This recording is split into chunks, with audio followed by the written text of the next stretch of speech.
Michael Carnevale is branch manager and financial advisor. Securities offered through Raymond James Financial Services Incorporated, 400 Southbridge Street in Auburn, Massachusetts, 1-800-657-9126.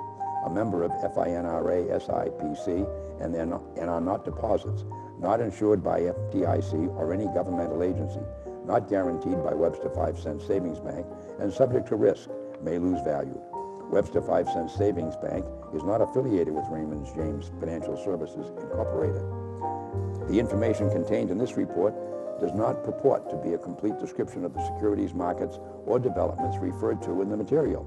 The information has been obtained from sources considered to be reliable, but we do not guarantee that the foregoing material is accurate or complete. Any information is not a complete summary or statement of all available data necessary for making an investment decision and does not constitute a recommendation. Any opinions are those of Michael Carnevale and not necessarily those of RJFS or Raymond James. Expressions of opinion are as of this date and are subject to change without notice. Good afternoon, ladies and gentlemen. I'm Richard Morco, and we're discussing where the economy is going with our good friend, Mike Carnevale, who I have to keep from using the microphone because he really wants to do his rendition of Heat Wave. I said, no, we better talk about the economy, Mike. And Mike finally agreed. Mike, it was a good month, December. Or so you think. No, it wasn't. It was one of the worst months. Ranks as the second best month. In history. In history. For a December? For a but December. It still was terrible. This December was very bad. The Dow dropped over almost 2,400 points. December is usually a good month. Yes, historically, December ranks as the second best month of the year. And really recent history proved that out because 4 of the last 5 Decembers were up. But this December was... Santa Claus didn't come. And we're going to talk about that further down. You must have been cheating. You're looking further I did down. not. Okay. I had been... You're not supposed to do that. Busy time. Okay. Well. No, the month of December, the Dow lost 2,400 points. Put that in perspective, it's 5.3% drop. It's, and that was after we had hit an all-time high at the beginning of the month, when it went over 45,000. So it was a real tailspin the last 3.5 weeks. But the year still, for the Dow anyways, finished up 13%. And those other indexes did a lot better. So despite a bad December, it was a good 2024. Is there any insight as to why we hit the wall? I think there was concern that the Fed was going to stop cutting interest rates or not do as many interest rate cuts next year, or meaning this year, 2025, as had previously been guessed. So I think that was the big thing. And the Treasury yields rose on that news pretty considerably. So that, I guess, is as good as anything for why. Was there any speculation of anything to do with the politics, like Biden has been supposedly trying to set some booby traps for Trump. Is there any speculation of that into it? I don't know about that, but I do think it's 2 points where inflation, the rate has stopped going down. That's a negative. And also there's a lot of concern about, all this tariff talk that could really inflate inflation again. And so those two things cause the bond market to go down, the yields to go up, and that obviously hurts the stock market. So with the transfer of power and everything, what Trump is saying, like in tariffs and everything, uncertainty rules the day. Right. Okay. Right. Yep. Anything else you want to give us on the results before we go Well, with the Treasury yields went up, as we said. The 30-year actually went up 0.5% from the low 4s to the high 4s. That's a big negative. The yield curve is looking better. It's still negative though. It's positive now. It's gone Positive? positive. Yeah, it's gone positive. So Just this month? that's a good Or sign. just last month? Yeah, just last month. It had been floating around even for a month or two, but December it really went positive. So that in itself is a good sign. But there were some other negative signs along the way that we already mentioned. So good that December is over. You know, we go on to January, and January historically is not a good month. It kind of ranks in the middle of the 12 months for performance. And, you know, they got what Wall Street has a lot of these sayings. One is the January barometer. It says as January goes, so goes the year. That worked last year because last January the Dow was up over 2%. And we saw that for all of 2024, the market was up 13%. So right now, January, we're in the first week of January, and the market's up a little bit, but not much. So nothing to use as a No. bellwether or anything. No. Okay, well, technicals. They improved, and you would know we've been doing this for so long that you could probably guess they improved whenever you get whenever you get a movement like we had in December where the Dow really dropped. That really kind of flips the technical indicators, and so they're looking better now. Number of stocks above the 200-day average price is now down to 53%. A month ago, it was at 72%. That's going in the good direction. Volatility index, that went up to 16 from 14. That's a good sign. Price relationship to either a high or a low point, it's called the stochastic oscillator, that really improved. Last month it was at 91. 100 is the worst possible rating. Today it's 51. So that's a big increase. And the fear and greed index. Fear really came back. People started really worrying last month. The index dropped to 34 from 66. So the technical indicators have improved. They look good. And so far it's worked out because the first week here in January, the market's up a little bit. And based on those technical indicators, you would expect that we would get a little bit of a recovery this month. So far, so good. So we are up a little and your fingers are crossed. Yep. Okay. Hopefully we've seen the worst. All right.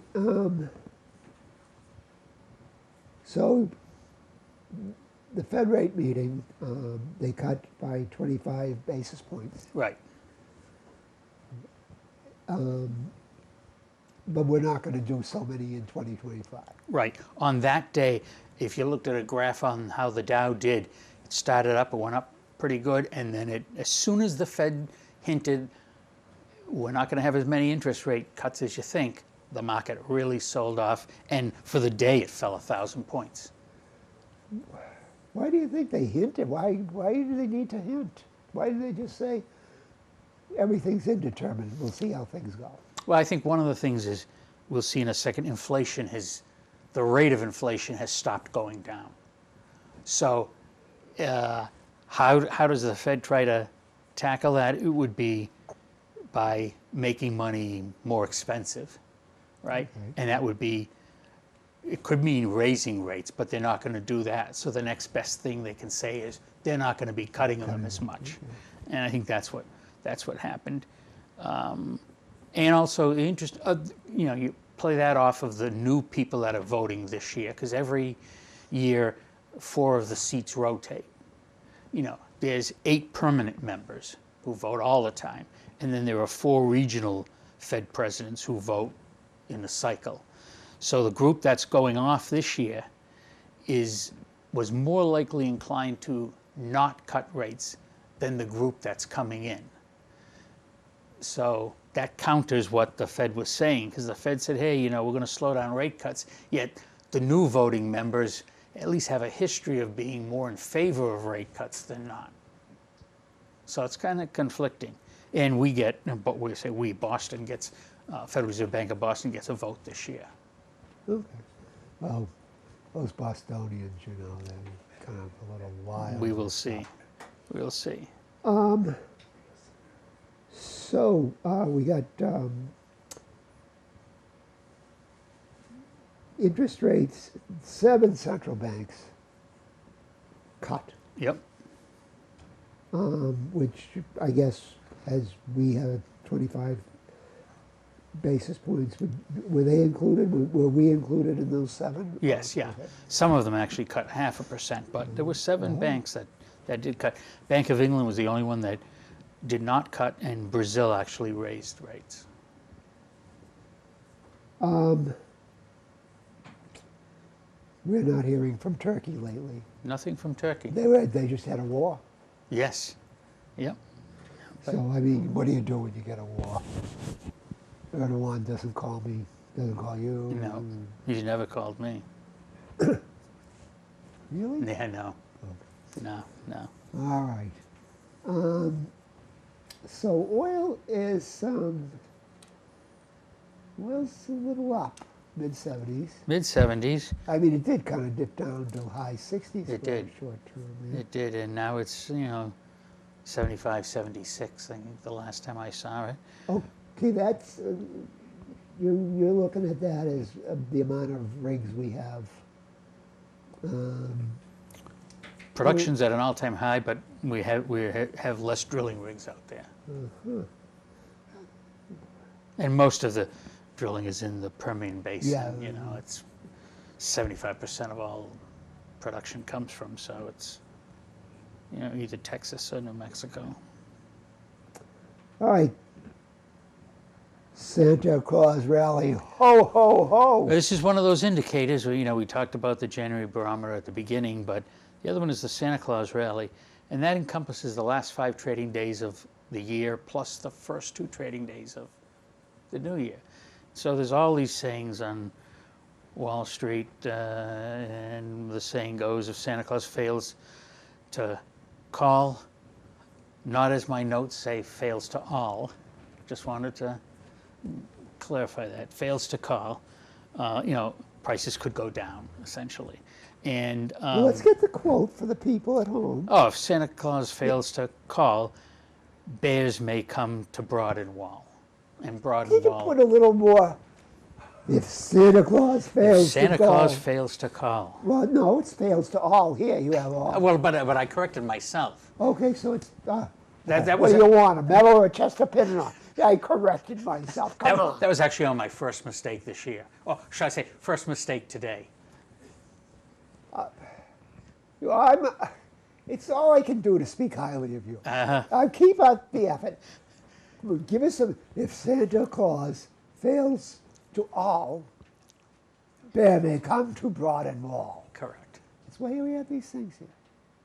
Oh, that's what this is for. Well, that's so you. And I thought these were just for, these weren't real. Oh, wait a minute. They're not. We're just testing you. Okay.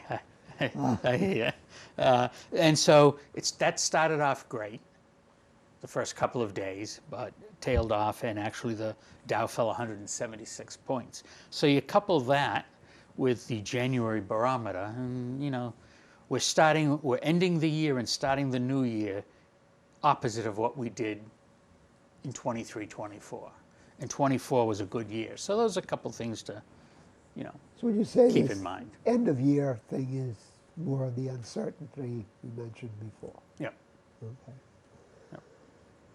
All right. Now you had also mentioned the rate of inflation is not dropping. Right, that had picked up again. Consumer prices were up 0.3%. The core number, which you take out the volatile items, food and energy, and the Fed, and the core is what the Fed looks at, because the Fed can only set long-term interest rates, and so food and energy tend to be very volatile, so they take that out. And it was also up 0.3%. So that was kind of not great. And over the past 12 months, the rate of inflation has started to go back up again on the consumer level. And then you look at the producer level, and it's even worse there. Producer prices are now up 3% over the past year. That's the highest annual rate increase since February of 23.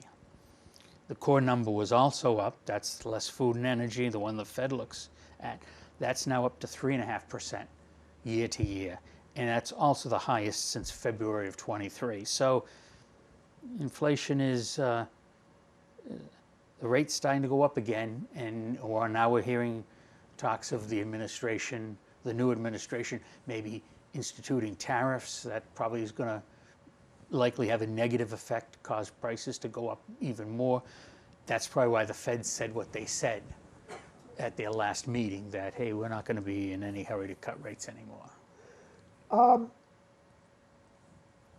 The tariff thing, we've had the experience of one Trump administration, and we've had the Biden administration. Now we're going to have another Trump administration. Trump, what I've observed is he sort of does everything as an opening gambit. Right. And okay, all right, I've got this fishing rod I'll sell you for $50. I don't want it. How's 40 sound? Right. That's that's a ridiculous analogy, but I think it captures what Trump is. He will say, let's go to war. Maybe we can be peaceful, we'll say next week. Yep. So why is everybody kind of getting upset about a guy we know is playing a game? Well, we think he's playing a game, but you never really know. And I think that's what's concerned people. Well, that's what the game is. Right. But if he's serious about this, that's it. then it's could potentially be a big negative, and that's the uncertainty. Well, you better be nicer to him, because your chances of becoming the American Governor General of Greenland are sinking like a stone. Well, between that and the Gulf of America, I'm actually holding out to be the governor of New America when he gets around to changing New Mexico to New America. So that's what I'm really hoping Well, for. you have to be voted in for that. So how is your campaign going? He can't appoint you that. It hasn't started yet. I have to get. So you're not even holding out. I have to get the signal, and it appears he's going after the Gulf of Mexico first. But I suspect if he can change that, he's going to change New Mexico too. To New America. Then he'll work on Baja California. Well, I'm sure you could possibly get in to be governor of Little America. That could Do you be. know of Little America? No. That's in Antarctica. Oh, okay. That could, you think it's cold here. Well, I'm training for it. Well, here. so this is, yeah. Yes. Like Drew, could we have the heat turned down? Yep, I'm on it. Okay. We need to get like a drum here so that boom. Yeah, I just heard it. Gee, just asking it appears, right? Yes. Yes. Somehow, I don't think you're taking this all that seriously. The Greenland, the Gulf of America, and no, I'm not. Well, that puts a damper on a lot of things right now. Okay. Huh? All right, if that's going to be your attitude, we'll just Move we'll on, get to or- anything. Yeah, we're going to. Okay. All right. Great news. Leading economic indicators positive for only the second time in the past 13 months. That's sort of the recession indicator. And for November, it was actually positive, 0.3%. And that was the biggest monthly increase in over a year. It's been only the second monthly increase in a year. The last increase was in February of 2024. But 7 of the 10 components were positive. And the trend is moving in the right direction. The last 6 months, that index is down 1.6%, and that's an improvement from the prior 6 months, which was down 1.6%. So folks who say the economy's bad, we're in a recession, we're going into a recession, leading economic indicators, at least as of now, are not signaling that.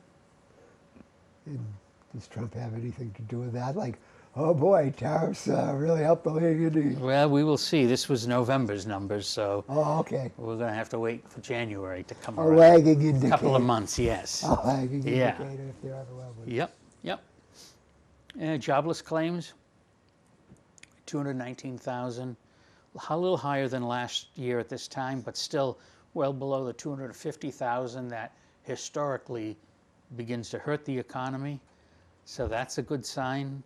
Long-term unemployment is creeping up, 1.9 million people, and that's the highest since November of 2021. So what does that tell you? It tells you that very few people are losing their jobs, but it's more difficult to find one. It's, usually not a good signal. No, I would say your average Joe wouldn't think it a good signal. Again, something to be a little concerned about. Okay, I'd say Elon Musk isn't concerned, but No. you know, But then we look at the other side of the employment. How many people are finding jobs? And in November, non-farm payrolls went up by 227,000, and that's the 48th straight monthly increase. okay. Historically, the economy needs 150,000 of those to grow. So you see, we're still, above that level. Healthcare, leisure, and hospitality was the ones that kind of led the way in the month of November. Well, the healthcare thing. If you watch TV in the Worcester area, I have observed a number of times UMass Medical has a big ad that's like they're begging for people to come to work. Okay. So I, being a person who never lost that charming sense of wonder, have to say, what is it about healthcare that they're having trouble finding people to work? I mean, it's not like we're asking you to dig a ditch or something. No. But I mean, that resonates to the other aspects of the economy that are, you mentioned leisure, healthcare, hospitality. Why are they having trouble finding workers? I don't know. First time in the history of this show, this guy has been stumped. I don't know what it is. Do not Did know. you take your medicine today? I mean, I did. you're usually on top of the ad. I do not know, other than that those are the industries that are probably growing more. Population's getting older. People have a lot more leisure time with the efficiencies in the job market. Okay.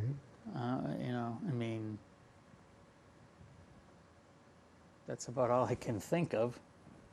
It's late afternoon. I probably had the answer this morning, but it's in the afternoon now. No, you're sundowning is what you're doing. That's the medical term, yes. Ladies and gentlemen, in about 8 minutes, we're going to take Gus and we'll get him to his nap space. But we expect you to be up for now. For now, okay.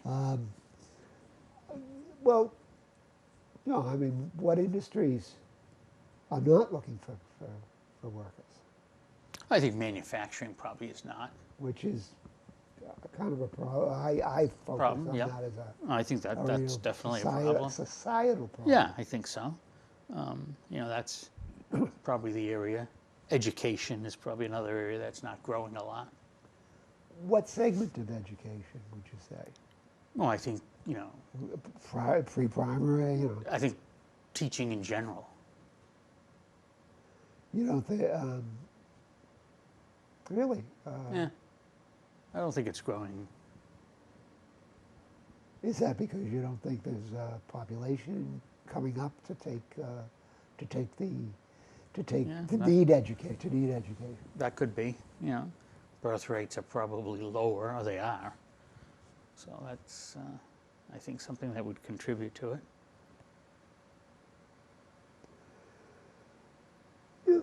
probably. Okay. So where do you think in the next 12 months we're going to, because we're just going to be hard on this, but what do you have any kind of speculation about the including January, the next 12-month period? I don't think it's going to be as good as the last 12 months. I don't think it's going to be as good as it has been in the last couple of years. I know you showed me, I think it was you who showed me the figures that a divided administration works better than... Right. Well, we kind of really do have a divided administration. We have a president who's a Republican. We have a majority Republican Senate, a majority House Republican. But it's razor thin. Right. It's really not, it is kind of divided government. Yeah. And you still think that's not going to work out well for them? I think this year, I think the year is not going to do much, or could be a down year, depending on, you know, what the administration pushes and can get done. I mean, you know, people are saying, oh, we got 4 years of this, and I don't think we do. I think you got 2 years, because I think the stuff that, you know, the incoming administration has talked about, that's what got them elected. That's what got Congress elected. They got 2 years to get it done. I think if they don't do anything, I think Congress is going to turn the other way at the midterm election. And then you'll be back to really divided government, which from the stock market perspective is probably good. So, you know, we spent 4 years, you know, you're driving around, you see these signs, you know, not my president and whatnot. So people voted what they wanted. Yeah. Right. Now they got 2 years to accomplish something. I think if they don't accomplish what they talked about, then I think it goes back the other way, and then you get, you know, back to divided government, which is probably better for the stock market. So I think this year, I wouldn't be surprised if the stock market loses 5% to gains 5%. I don't think it's going to be a great year. Well, I remember as a kid, I think it was probably Andrew Tobias. I read, he had a paperback book. He's now kind of in the Democratic Party, one of their elder stages. But, you know, he's just a guide for stupid people. So I picked up that book, obviously. Anyway, he didn't, this is a guide for stupid people. Right. But, generally speaking, when the stock market is taking a hit, the economy is good. So one might say, if for the stock market, if it goes down for the next 2 years, that could be in Trump's favor. It could be. So we don't know. So, We don't know. next month, ladies and gentlemen, you really want to show up because we will be bringing a real crystal ball. Yes. We're making, you know, life is a guess. It is. As I found in my life. Life is a guess. It is. And we have a guy, you know, he wrote a book, The Art of the Deal. I never read it. I don't know if he really knows, but he's the type of guy who wants to make a deal. That's the way he exists. The other thing is, on January 21st, actually right now, but on January 21st, he is a lame duck. Right. He is, so, you know, for all we know, he might say, hey, Elon, do what you can, I'm out of here. Because he doesn't have to do it. He doesn't have to do anything. Correct. Correct. So can we, you know, But he may want to do something.